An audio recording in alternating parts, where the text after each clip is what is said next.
হচ্ছে যে জালেম সরকারকে তার বিরুদ্ধে সত্য কথা বলাটা সবচেয়ে বড় জিহাদ। এই জিহাদ শুরু হয়েছিল একেবারে শুরু থেকেই আজ পর্যন্ত তার ইতিহাসগুলো বারবার রিপিট হচ্ছে।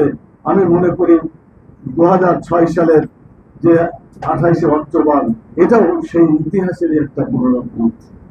সেদিন যারা এই ঘটনার সাথে সম্পৃক্ত ছিলেন, যদিও সেই স্টেজে থাকার আমার সুযোগ হয়েছিল, কিন্তু ময়দান যেখানে মূল ঘটনা সেখানে দেখলাম যে অনেকের লাশ চলে আসছে। আমি স্টেজেই ছিলাম।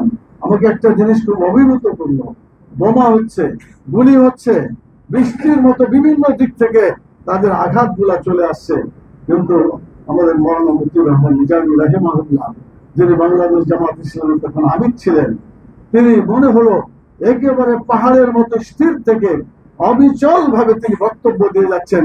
ইতিহাসের সবচাইতে শ্রেষ্ঠ বক্তৃতা আমি সেদিনকে দেখেছি মৌলানা মতিউর রহমান নিজামী রাহিমাহুল্লাহ মুখ থেকে। আমি দোয়া করি আল্লাহ তাআলা ওই সমস্ত শহীদদেরকে কবুল করুন এবং জান্নাতের মেহমান খানায় তাদেরকে আল্লাহ তাআলা থাকার তৌফিক দান করুন। এবং আমরা যারা এখনো বেঁচে আছি সেই চেতনাগুলো নিয়ে আবার বাংলাদেশের দিন কায়েমের মাধ্যমে আমরা ইনশাআল্লাহ এগিয়ে যাব এবং আমাদের জীবন আল্লাহ তাআলা যদি আমাদেরকে কবুল করেন, আমাদের নিয়ে আছে শহীদ হওয়ার জন্য। শহীদ হওয়ার নিয়ত আমাদের সকলেই করা উচিত। এর জন্য যদি আল্লাহ শহীদ হিসেবে কবুল করেন আলহামদুলিল্লাহ, শহীদ হিসেবে যদি কবুল নাও হয়, নিয়তের কারণে আমরা সকলেই শাহাদাতের মর্যাদা লাভ করতে পারবো।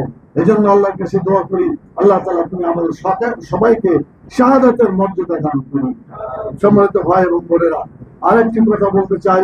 2006 সালে 28 অক্টোবর যে ঘটনা ঘটছে, আর 2024-এর 5ই আগস্টে যে ঘটনা ঘটলো, আমি বিশ্বাস করি অতীতের এই সমস্ত রক্তদান গুলা, তাদের সেই ত্যাগ এবং কুরবানির বিনিময়ে লক্ষ লক্ষ ছাত্র জনতা, পুরুষ মহিলা শিক্ষক শ্রমিক, তারা জীবন দিয়ে যে 5ই আগস্টের যে বিপ্লব সাধিত করলো, আমি বিশ্বাস করি ওই অতীতের রক্তের মর্যাদার বিনিময়ে, সম্মানের বিনিময়ে এবং আল্লাহ তাআলা তাদের ত্যাগের কারণে এই 2024 সালের 5ই আগস্টের যে পরিবর্তন, আল্লাহ তাআলা সেটা পরিবর্তন করার তৌফিক দান করেছেন, যার ফলে জালেম পালাতে বাধ্য হয়েছে। ইনশাআল্লাহ আগামী দিনে এরকম জুলুম যদি কেউ করতে চায়, তাহলে তাদেরকে একই পরিণত বরণ করতে হবে।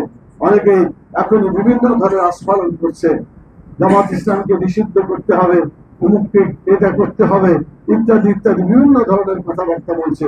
আমরা বলতে চাই জামাত ইসলামী, বাংলাদেশ জামাত ইসলামী ও ইসলামী ছাত্র শিবির ভয়ভীতির কোন সংগঠন এটা নয়, বরং জামাত ইসলামী ইসলামী ছাত্র শিবির যারা বলে ভয় কি জিনিস তাদের মধ্যে নাই এবং থাকবে না ইনশাআল্লাহ। আমরা আগামী দিনে এই দেশে কোরআন এবং সুন্নাহ অনুযায়ী যাতে গড়ে তুলতে পারে সেই আন্দোলন আমাদের করতে হবে। আগামীতে যে নির্বাচন আছে, প্রধান উপদেষ্টাকে বলতে চাই, আমাদের যে 5 দফা দাবি,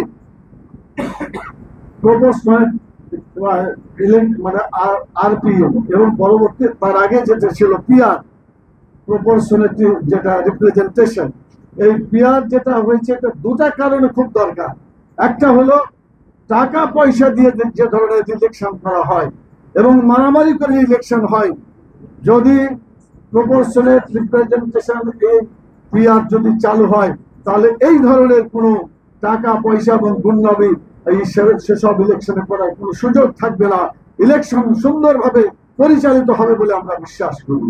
সেই জন্য বাংলাদেশের ইলেকশন এই ধারার মধ্য দিয়ে, পিআরের মধ্য দিয়ে যাতে প্রতিষ্ঠিত হয়, এটার জন্য আমরা বর্তমান সরকারকে বলেছি, যদি কেউ বিরোধিতা করে তাহলে দরকার হলে জনগণের মতামত নিয়ে গণভোটের ব্যবস্থা করতে হবে। আর গণভোট কারা ভয় করে? যারা মানুষকে ভয় করে, যারা মানুষের মতামতকে ভয় করে, তারা এই গণভোটকে বাধা দিতে পারে। সেই জন্য আমরা বলতে চাই গণভোটের মাধ্যমে এটার সমাধান হয়ে তারপরে নির্বাচন হওয়া উচিত। সম্মানিত ভাই এবং বোনেরা, আমি সে কথা বলে বাকি যে আরো 4টা দাবি আর উল্লেখ করতে চাই না, ইতিমধ্যে আপনারা জেনেছেন।